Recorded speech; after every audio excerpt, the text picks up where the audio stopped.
নমস্কার, পারিজাত নার্সারি থেকে বলছি। আপনারা এই যে আমার সামনে যে গাছ আছে দেখুন, লিচু। বারুইপুরের লিচু তো বিখ্যাত, সবাই জানেন। এই দেখুন, এই বারুইপুরের লিচু। এই লিচু বছরে প্রথম দিকে একবার হয় আর একটা শেষের দিকে হয়, এবং এই গাছগুলো অত্যন্ত উচ্চমানের ফলের গাছ। আপনারা এই লিচু গাছ যদি পারিজাত নার্সারি থেকে সংগ্রহ করেন তাহলে আমাদের ঠিকানাটা বলছি। আমাদের ঠিকানা হলো বৈষ্ণবপাড়া, বারুইপুর, কলকাতা 144, দক্ষিণ 24 পরগনার মধ্যে পড়ে। যারা আপনারা দূর থেকে আসবেন, যারা শিয়ালদায় আসতে চান, শিয়ালদা থেকে এসে ডায়মন্ডহারবার, লক্ষ্মীকান্তপুর, নামখানা, বারুইপুর লোকাল আছে, এইসব ট্রেনগুলো উঠবেন, বারুইপুরে নামবেন, নেমে ওখান থেকে টোটো বা অটো যোগে আমাদের পারিজাত নার্সারিতে চলে আসতে পারেন।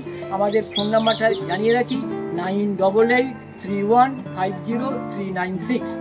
রথযাত্রা উপলক্ষে বিশেষ ছাড় দেওয়া হচ্ছে। আপনারা এই ছাড় যদি নিতে চান, এবং আকর্ষণীয় উপহার আছে, যদি আপনারা পারিজাত নার্সারিতে আসেন, আপনারা এই অ্যারেঞ্জটা করুন এবং আমাদেরকে সুযোগ করে দিন পরীক্ষা পাঠ জন্য।